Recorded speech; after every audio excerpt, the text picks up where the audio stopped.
I'm currently sitting outside in my car of one of the most haunted pubs in Stoke on-Trent, Burslem. It's called the Leopard. Used to be a hotel, now it's just a pub. Apparently they knocked a door down, or a wall down or something, and found a lot of abandoned rooms. We went on a tour a while ago now, a few months ago, back on the most haunted day of the year. Halloween.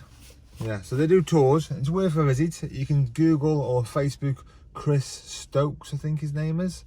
It is worth a visit if you ever get the chance to. I wasn't planning on filming anything, but then when we got there I thought a lot of people want to see what's up here, so I thought I'd get the camera out. I only use my phone. It is quite dark, there's a lot of torches, so it's not the best, but if you've ever been curious about what's up there, or you want to look out for some orbs, here it is. This is the footage. Enjoy. Built in the middle of the 19th century by a brewer called James Norris. The idea was this would be an overnight stopover for commercial travellers passing through Stoke to buy pottery, but so popular did it become that this place became known as the Savoy of the North. Difficult to believe that now, isn't it? The room now with a route 30, and now we're going there.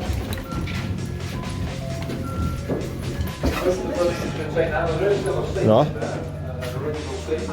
There was no ensuite back in the day, so if you were caught short in the night, there was a communal loo, which is just down this area here. Yeah, but he didn't do that. I wasn't opening that.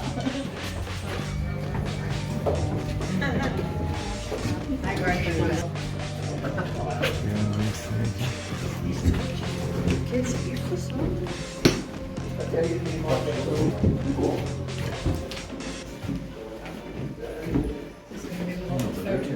Charlton Heavenly Mansion, lasting forever. To one of these dark corridors by that place, Molly Lou, because this was 1947. Exactly 100 years after the maidservant Mary Ann White had her throat slashed, and 200 years after the death of the Burslem witch. So if you want to have a quick sit down, I can take photographs of you all with your phones if you wish.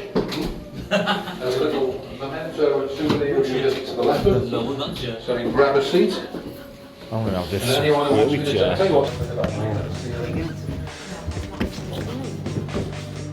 So the original hotel would have finished about here. This is the original Georgian hotel. Then we're going to head down this weird corridor that we saw a few minutes ago, and we're going to go to what is regarded as the most haunted room in the entire hotel.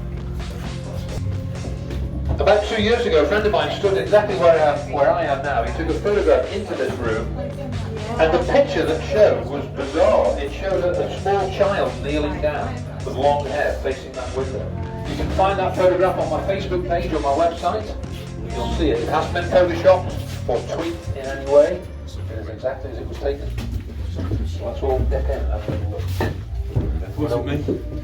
I'm going to stand about here. If I could stand right next to this chair just for 1 second, if you wouldn't mind.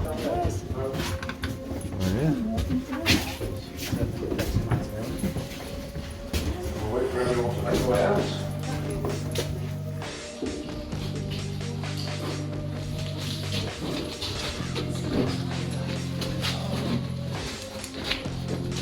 There's a little colicky base here, which was actually once used as a little bedroom.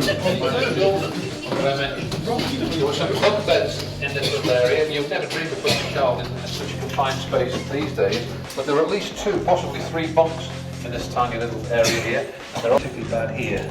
See that? I don't want you to. If you could just take a couple of steps back.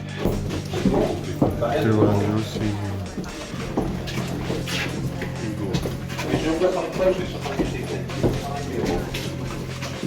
Yeah, that's what we're doing. Try and get some orbs. Can't see any orbs.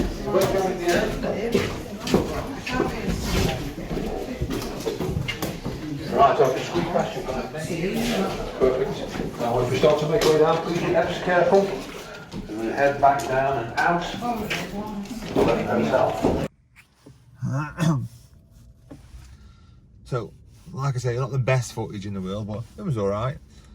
And I don't think it was that scary because of all the spotlights and everything, everybody shining the torches. It wasn't as dark as perhaps should have been to make that kind of environment. And when it's on top of a pub as well, you're thinking, eh. But it's definitely worth a visit. You can have a look around. And if you guys at the Leopard or Chris, you want to invite me on a private tour and it is a bit more dark, maybe you could bring the camera. Maybe I won't bring the camera, maybe I'll send Becky or someone because I don't think I'd fancy it myself. But if you want to invite us for a private tour, then if you want to try and scare me or Becky, I'm already scared just saying this. But yeah, we'll be up for it. But see you soon.